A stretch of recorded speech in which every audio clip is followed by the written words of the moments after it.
Hello and welcome to Varn Vlog. And today we are covering material that has been requested by some German listeners.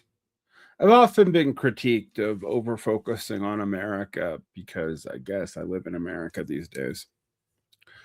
So today we're going to talk about some German theory, um, particularly a work on criticism by Gegenstandpunkt, um, which was a German Marxist political organization and publishing house that was known for very rigorous, very distinct, and highly polemical critiques of democratic ideology, the state, and capitalism.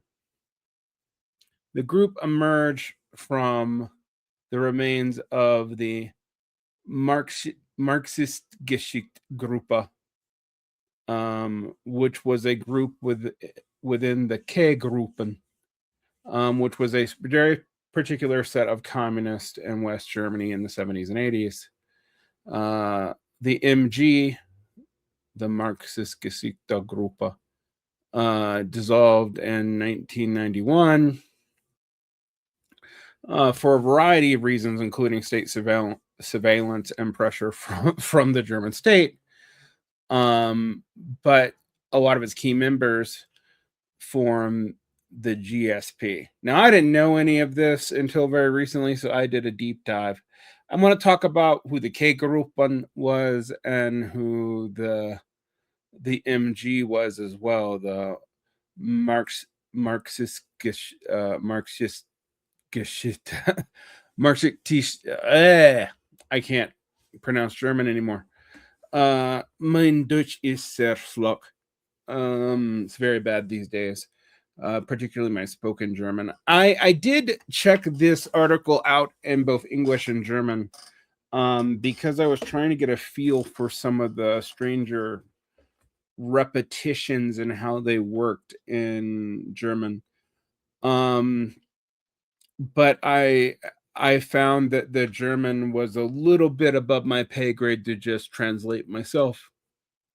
So we'll get to that in a minute. But anyway, who were the K-Gruppen? So the K-Gruppen were a collection of radical West German Maoist and Marxist-Leninist organizations that rose to prominence in the late 60s and 70s. They emerged from the fragmentation of the SDS. Different SDS was not Students for a Democratic Society. It was the Socialistischer Deutscher Studentenbund, which is still a student-based socialist organization. The SDS, the Students for a Democratic Society in America, were not all socialists and weren't founded by socialists, even though socialists took it over. This was an explicitly socialist group in West Germany. While the New Left in other countries moved towards countercultural lifestyle politics in the 1970s, the K-Gruppen were characterized by an intense turn towards cadre-based discipline, orthodox theory, and establishing a true communist party in West Germany. Kind of like the new communist movement and in response to the New Left in the 1970s in America, but the new communist movement was more fragmented than the K-Gruppen seemed to have been from my research. Who were in the K-Gruppen? Well, that's an interesting question. So the KPD-ML, which is a Communist Party of Germany, Marxist-Leninist, which were the first major Mao Zedong thought communist in Germany. We hear a lot about the French Maoist, and there's a lot of them, and they vary greatly in what they believed. But these were the German Maoist. There was the KPD, AO, which was not to be confused with the historical KPD, which had by this point really been dissolved in West Germany because the historical KPD was now associated with East Germany. This group was highly active in West Berlin and was heavily focused primarily on anti-imperialism. There was the KPD, which was the Communist League of West Germany, which was known for being kind of the bougie group. They were the wealthiest of the groups, but they were also extremely intellectually rigorous, and they had a massive publication apparatus because they're wealthy, and they had thousands of members. And then the largest group was Marxist. Man, this is hard to say. Marxist Gruppe,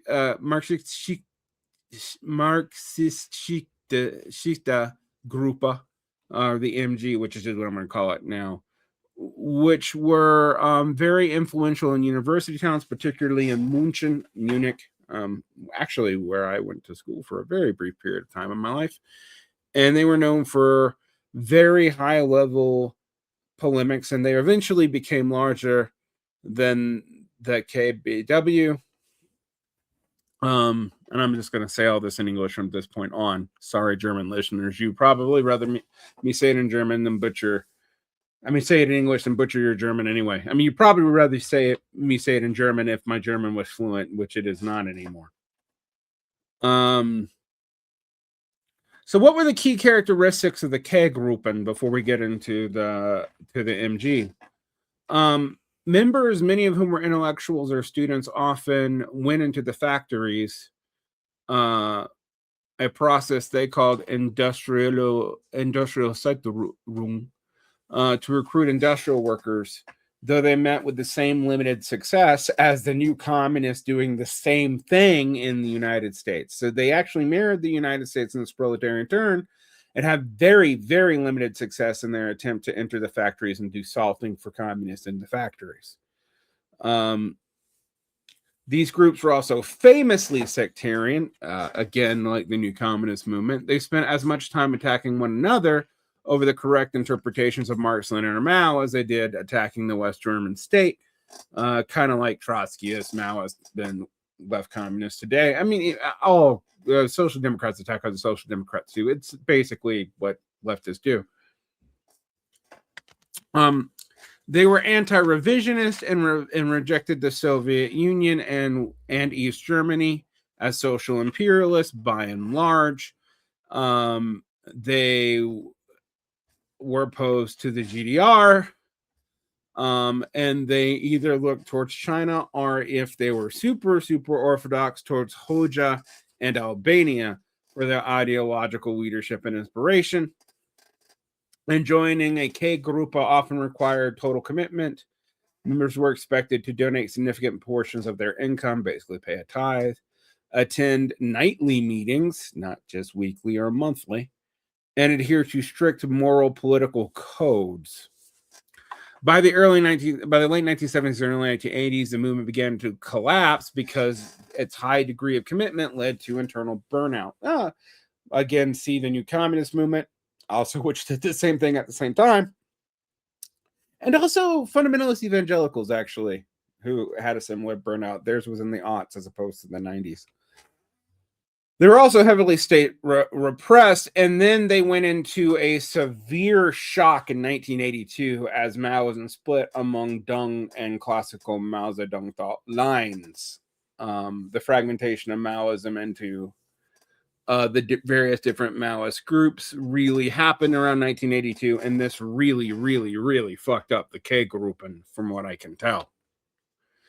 So the K-Gruppen was like the new communist movement in the 1970s and early 1980s in America, but more German. And I mean that with all the intensity that it sounds like. They were intellectually rigorous. They were high demand groups. But a lot of their former members actually became significant parts of the German professional class, and they were often the founding members of later German parties. Some of them became involved in Die Linke. A lot of them became involved in the Greens. And some of them were key figures in left-wing academia in Germany. So that's the K-Gruppen. So what about the MG? Before we get into Gegenstandpunkt. The MG was a highly influential and controversial communist organization in West Germany that operated from the late 1970s when it voluntarily dissolved in 1991, just before the fall of the Soviet Union. Among the various K groupings of the era, the MG was unique for extreme emphasis on intellectual rigor, more than almost any other group, the rejection of any traditional forms of activism whatsoever, and having a massive presence in universities, particularly in München, or Munich, as we say in English. At its peak, it had around 10,000 members and supporters, making it one of the largest leftist organizations in West Germany. The MG itself grew out of the red cells, or the ruthless, in Munich in the 1968 student movement. So again, parallels to Maospondux and France, and to the New Left and the New Communist movement in the United States. While other groups torn towards Maoism or militant struggle, like the Red Army faction, the somewhat infamous Red Army faction, the MG took a primarily theoretical struggle. It picked up the Adornian call against actionism. They argued that most leftist protests were useless actionism because participants didn't actually understand why capitalism was bad and what they were really protesting. Their goal was to provide a scientific, logical proof of the irrationality of the capitalist system. They believed that you could logically demonstrate that the state and capital were enemies of the people's needs, and that if you were scientifically Marxist enough, you could eventually convince the people to stop supporting capitalist groups. The MG were famous for internal discipline and almost a robotic style of communication. They published the MSZ, which I'm just going to say it in English. I cannot pronounce this well. I might try. The Marxist Streik und Zeitschrift, are the Marxist Controversy and Magazine, which dissected everything from world politics to the physics of nuclear energy through a particular Marxist lens. They were notorious for intervening in lectures on universities. MG members would sit in the audience and systemically dismantle professors' lecture using logical deductions, often based off of deductions from Marxist capital. And members were expected to master complex theory and live a cadre life. Their recruitment was not based on slogans or commitment to activism, but on teach-ins where attendees were challenged to defend their views against the group's logical critique so that they would be able to perform dialectics. I'm going to be honest, as I was in Germany in the 1980s, I would have been easily suckered into this group. The MG's ideology rested on several provocative claims that were later maintained by Gegenstandpunkt. The state, which was not a servant of the people, but a sovereign power that uses the population to maintain the national economy, and that was very much class. The autonomy of the state was more or less rejected by the MG. The labor unions were viewed as agents of capital, a very left-com view, actually, even though the MG were not left communist historically, because they negotiated the price of exploitation rather than trying to end it, and thus managed workers and capital. They also took another left com stance, that even though the MG did not consider themselves left communist, they considered democracy a sophisticated method of getting the exploited to consent to their own exploitation. And they rejected almost all forms of psychology as a program of false consciousness used to help individuals cope with the misery of capitalism instead of challenging it, thus rejecting, like the Frankfurt schools, for example, use of psychology in their theory. The MG was viewed by the West German government as a significant threat to the free basic democratic order. The Office for Protections of the Constitution often kept MG under surveillance. There were often decrees barring MG members from public service jobs, particularly teaching, under the Radikalerlass, or the Radical Decree. In 1991, the German reunification and the increasing pressure from state authorities, including a series of raids and a threat of being outright banned in 1991, the MG held its final meeting and officially dissolved itself after the Berlin Wall fell. They claimed that the states focused on their organization was a distraction from their arguments. The MG is often remembered today as a cult-like phenomenon of the German New Left due to its high level of conformity and intellectual elitism, even more than the Red Army faction, which is also remembered for that. However, among scholars of value critique or value form theory, they're respected for their own compromising focus on the logical structures of capitalism and on the modern nature of the debate between the state and global economy. Gegenstandpunkt emerged out of some of the key members of the MG.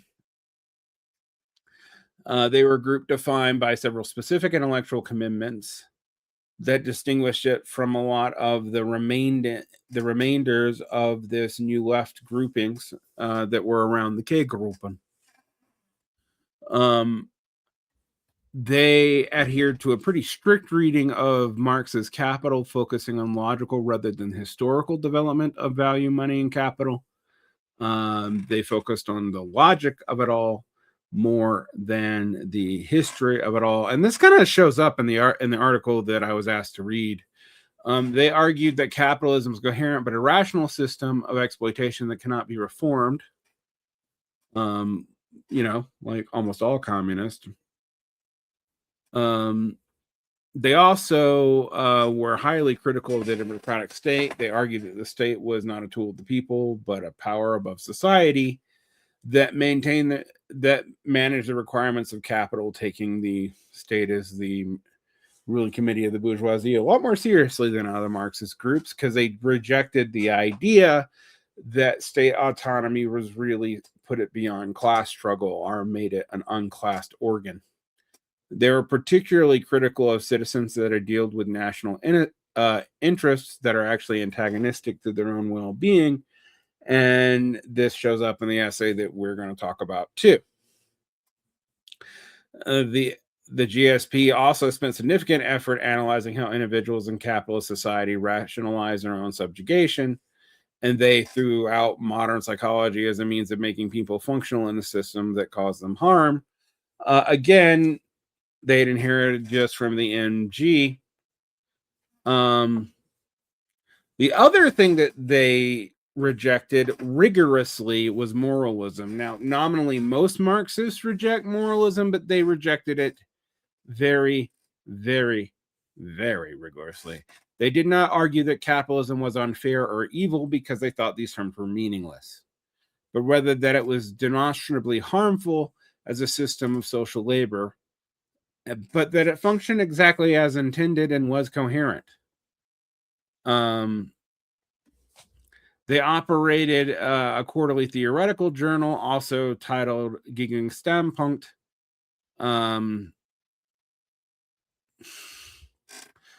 Oh boy, politische Verträglichkeitszeitschrift.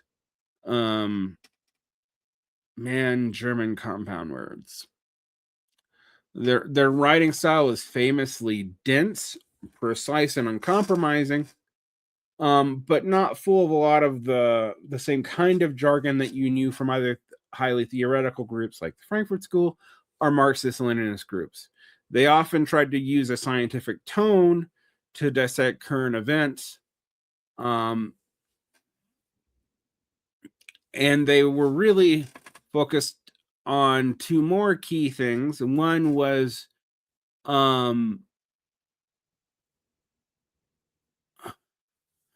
They didn't really participate in any actionist action, so they were often refused to engage in anything that they deemed reeked of bourgeois reformist logic, including protest and other things that other critics of social democracy may still engage in, because it was a way to get cadre. I didn't care about that.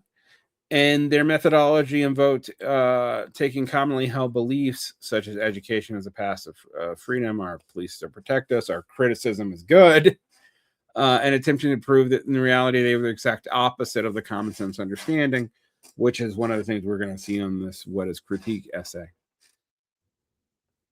In the English-speaking world, they are best known through the work of Ruth Hecker, who has actually been translated into English, and also for their critiques of value theory, and their contribution to value critique or value form analysis.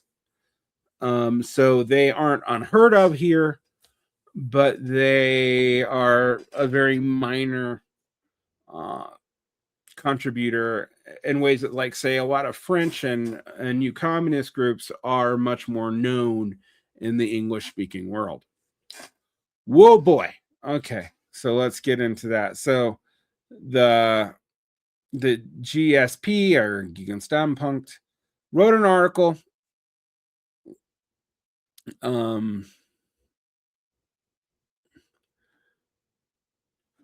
that I think is very interesting.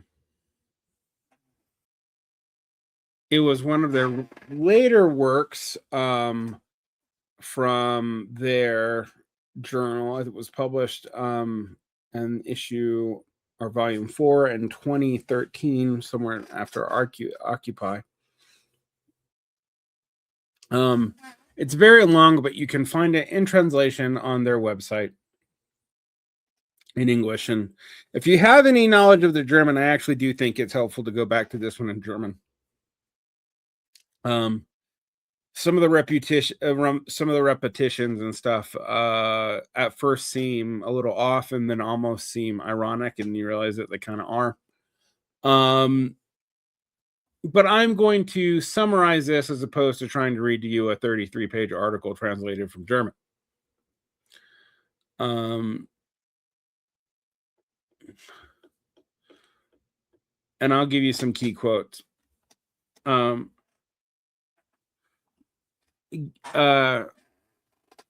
GSP often starts this article trying to look at the role of criticism in a free society.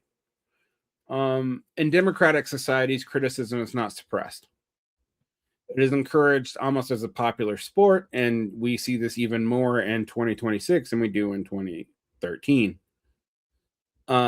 The article argues that this omnipresence of dissent does not lead to radical change, though in fact it's actually a safety valve against it.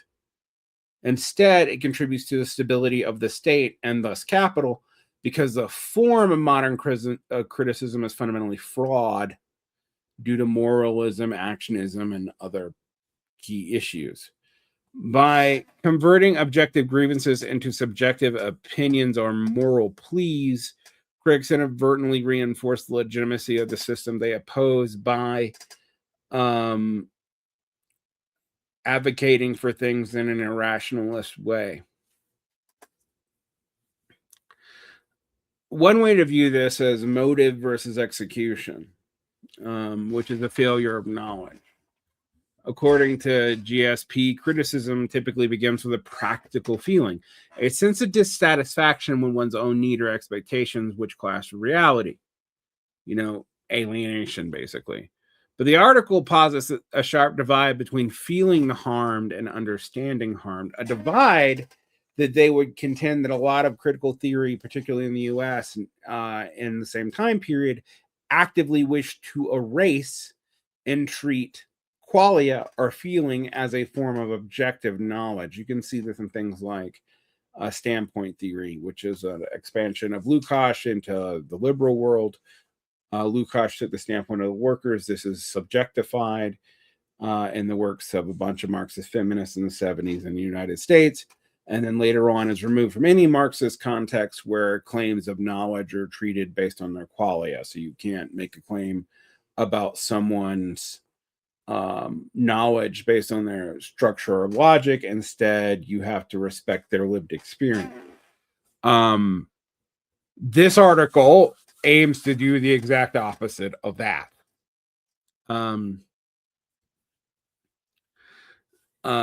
There is a sharp divide between feeling harmed and understanding the harm. Effective criticism is effectively theoretical for GSP, and frankly for me.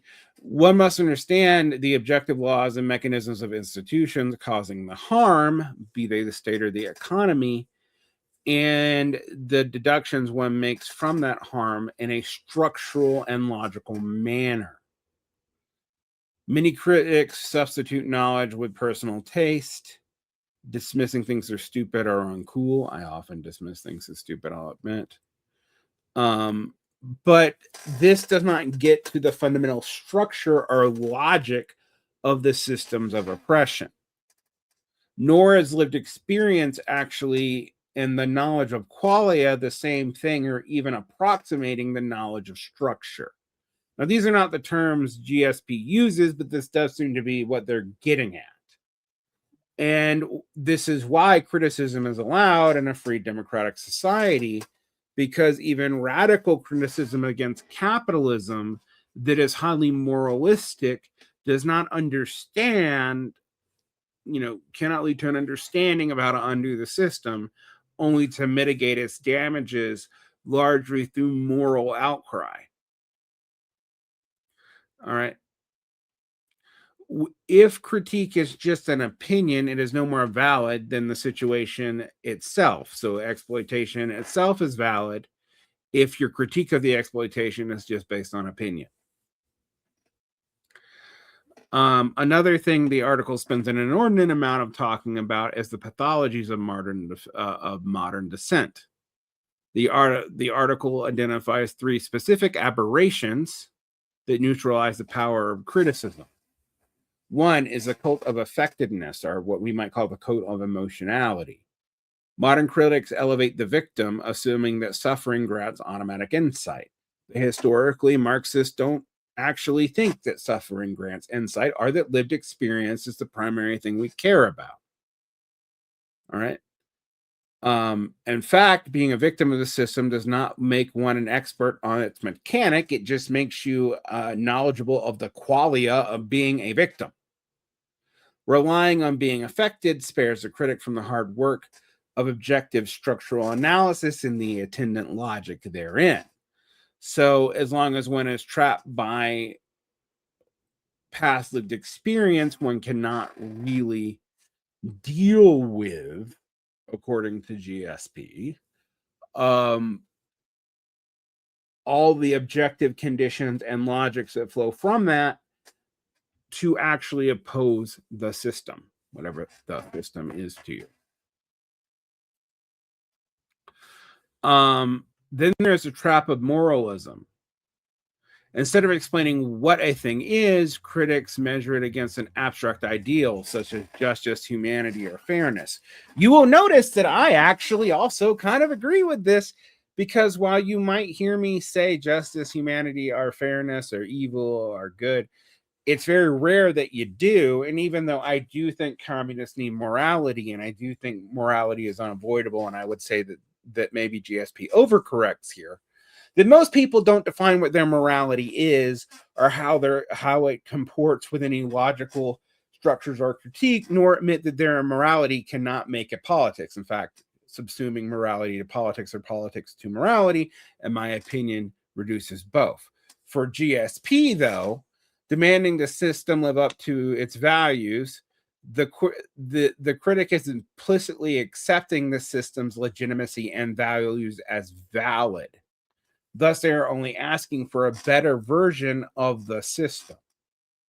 They would say that most social democratic critique then is not actually anti-capitalist, but just a disaffected version of capitalist management. They would GSP would probably throw most of Jacobin magazines straight into the garbage. And most of the other magazines too. Furthermore, they take the demand for constructive criticism to be also a delusion. And again, I often say this too, because I find this to be one of the most dishonest games a lot of leftists play about what reality is. Well, what they think is practical is what they are willing to accept in the current system. And they will make strongly radical claims like we need to abolish the Senate in the United States, while also arguing that we can't get outside of the Democratic Party, even though abolishing the Senate would be objectively even harder than changing party laws on a state-to-state level. In other words, their practicality is selective. All right. But to provide constructive criticism is also to accept your role as a manager in capital. So if you offer a way to fix a specific environment through reforms, you are effectively offering to manage that system. Now, I actually don't think this, but I get where this comes from. I used to think this, actually. But I do think the demands for constructive criticism are often dishonest. Sometimes what people are doing with demanding constructive criticisms or demanding fixes is trying to ignore a structural, game theoretical, or logical problem that they can't get around. It's a way of fooling oneself.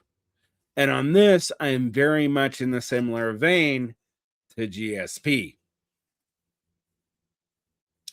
The critic stops questioning whether the system should exist and stops brainstorming ways to make it function more efficiently, more ethically, etc. This all limits criticism to a pathology that still legitimizes what is being criticized as fundamentally acceptable. Now, if this seems absolutist to you, it kind of is, but we'll come back to that. We're going to end here because I think the next section requires me to really break some things down even more. And so we will come back to this very soon. Like and subscribe, hit the bell.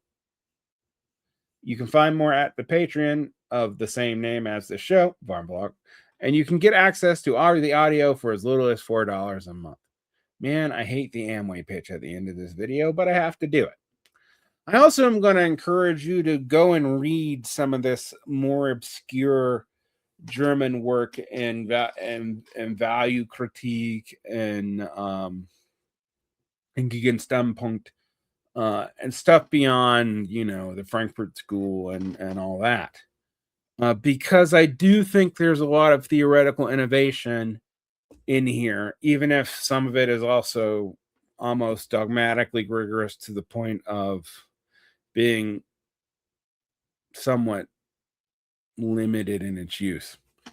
We'll come back to this article and its implications on our next episode. Protect your peace.